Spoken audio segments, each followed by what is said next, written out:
Ashita, first of all, when we're talking about the character of Sita, we always have this stereotype around her that she is the Patni Vrata, the ideal wife.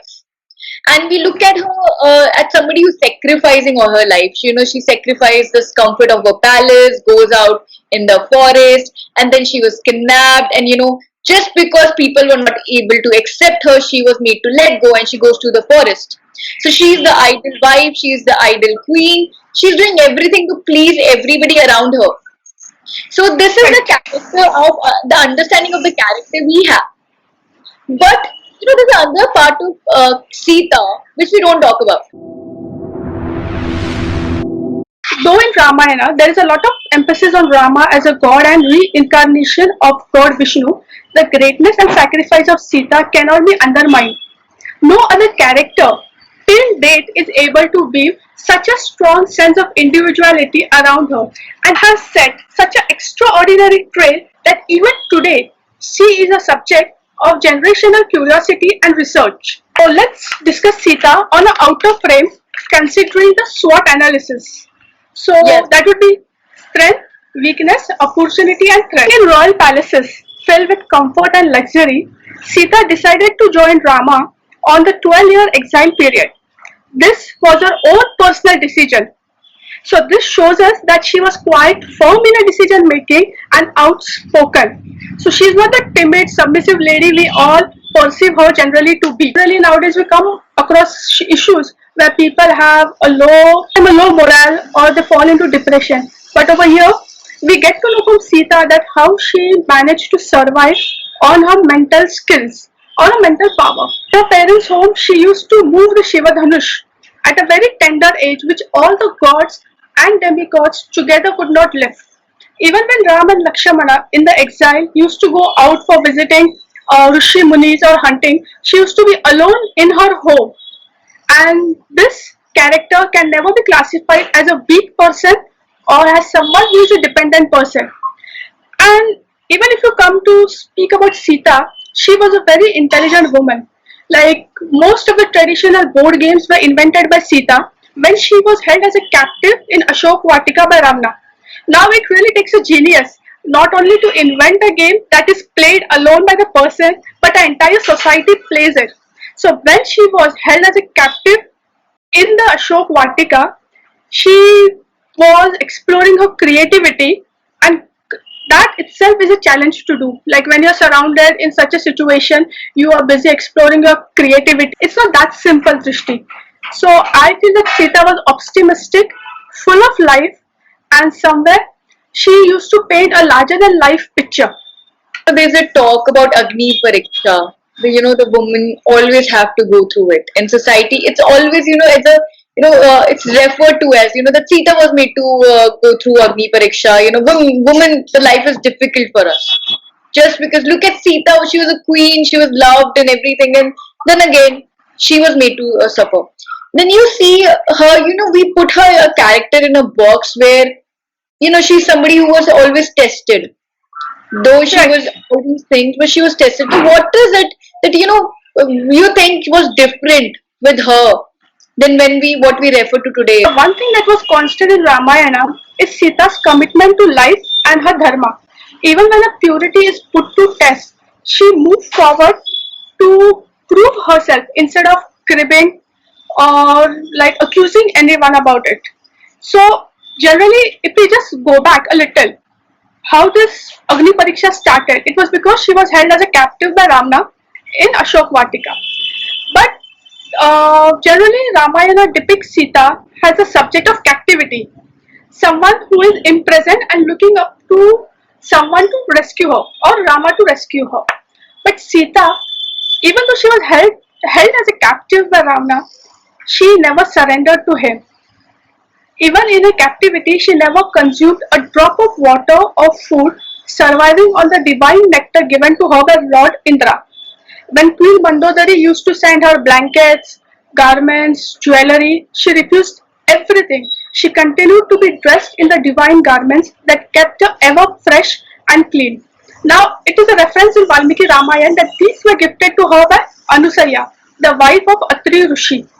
So, even when the entire world used to be afraid of Ravana, the kings, the demons, Sita continued to refuse and reject him every time he came to her with his desire. She had even challenged the mighty Ravana to cross a strand of straw placed between them. So this shows that she was someone who was really extraordinary, and she was more than everything fearless. So she was never a shy, a bechari, or a garib nari. She was powerful. It is an interesting story. So kindly increase the volume of your buttons. And I'm sure Drishti, this story you would like to share with all other members of Sarvani Institute also, and let me know their feedback. Okay. Okay, so it is a custom in a Hindu traditional culture that the newlywed bride prepares a feast for the bridegroom's family. In India, such traditions and customs have been a part of our life and society, and these were even followed in royal palaces. So even the king or the queen cannot escape the dharma or the tag of cultures. So accordingly, Sita had prepared a delicious feast for all the members of the royal family, and she was confident that everyone would relish her prepared dishes. As we all know, Sita was really a very expert cook, and she was just like waiting to serve it to a family member and get the appreciation. She held a bowl of deliciously prepared rice kheer in the cup of her hands and was bringing it to her father-in-law, King Dashrath. Now, King Dashrath was the head of the family, and Sita wanted to make that impression to her father-in-law. Suddenly, a strong wind blew, and a twig of grass fell in the bowl of kheer. This incident made Sita very angry because she had prepared the food with all love and care. She looked at the twig. Her glance was full of anger, and instantly the twig was reduced to ashes. Now the miracle part is, even though the twig was reduced to ashes, the kheer remained clean and pure. Sita thought no one noticed it, and she was very glad about it. But she was wrong. King Dashrath had noticed this all. He took a promise from Sita. Sita, I know you are an extraordinary woman. This episode which I have seen really depicts it. But I want a promise from you that you will never glance at anyone with your anger, because it is against the law of nature. Such powers should not be used. We have to obey the laws of the nature. Sita accepted and fulfilled this promise to such an extent that even when she could have reduced Ravana to ashes, she did not do so. This shows that Sita had a strong commitment to her personal value system. And this is something all of us, even in today's generation or in today's world, should follow. Asha, that's a really great insight on the understanding why she's not angry and why she's the way she is. Correct.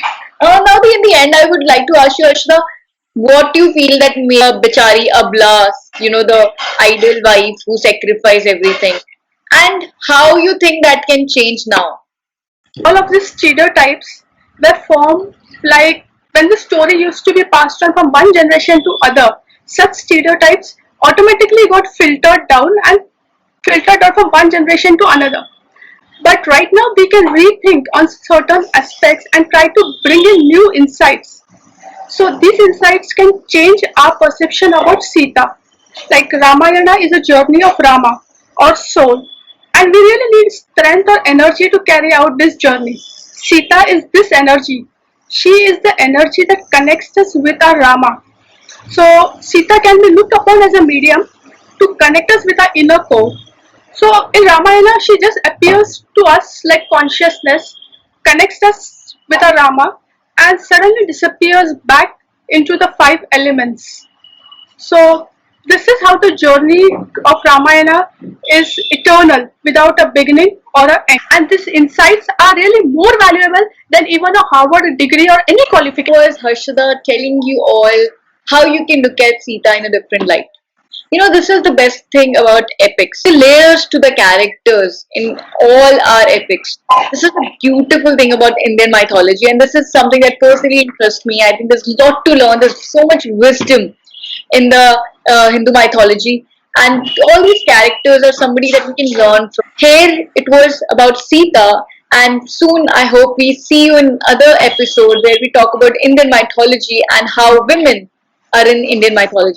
Hello everyone, I'm Drishti Kharbanda, and if you like this video, don't forget to subscribe, share and like. This would really mean a lot to us. This will help us understanding that what you want from us as a content creator and as an organization. So we're looking forward to reading your reviews and your suggestions on the menu. Thank you.